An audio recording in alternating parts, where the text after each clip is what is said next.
Beetroot తింటే నిజంగానే రక్తం పెరుగుతుందా? నిజమా? లేక పెద్ద భ్రమనా? తెలుసుకోవడానికి ఈ వీడియో పూర్తిగా చూడండి. చాలామంది ఏమనుకుంటారంటే బీట్రూట్ మంచి ఐరన్ సోర్స్ అని, బాగా హిమోగ్లోబిన్ పెరుగుతుంది అని.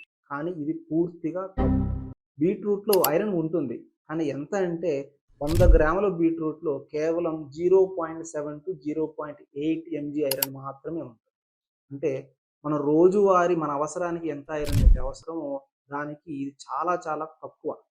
బీట్రూట్ ఎర్ర రంగు ఎందుకుంటుంది అంటే అది ఐరన్ వలన కాదు. అందులో ఉండే బీటా లైన్స్ అనే ఒక పిగ్మెంట్ వలన. సరే, ఐరన్ కొంచెం ఉంది. ఆ కొంచెం ఐరన్ అయినా సరిగ్గా అబ్జార్బ్ అవుతుందా అంటే అది కూడా సరిగ్గా అబ్జార్బ్ అవ్వదు అనమాట. అందులో ఉన్న ఐరన్ కూడా సరిగ్గా అబ్జార్బ్ అవ్వాలంటే కొంచెం విటమిన్ సి యాడ్ చేయాలి.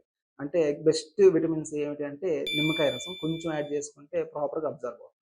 అందుకని ఇక నుండి రక్తం పెరగడానికి బీట్రూట్ జ్యూస్ మీద ఆధారపడకండి. మీ ఫ్రెండ్స్, ఫ్యామిలీ తోటి ఈ విషయాన్ని షేర్ చేయండి. ఇలాంటి డౌట్స్ ఏమన్నా ఉంటే కామెంట్ బాక్స్‌లో అడగండి. తప్పకుండా క్లారిఫై చేస్తాను. Stay safe.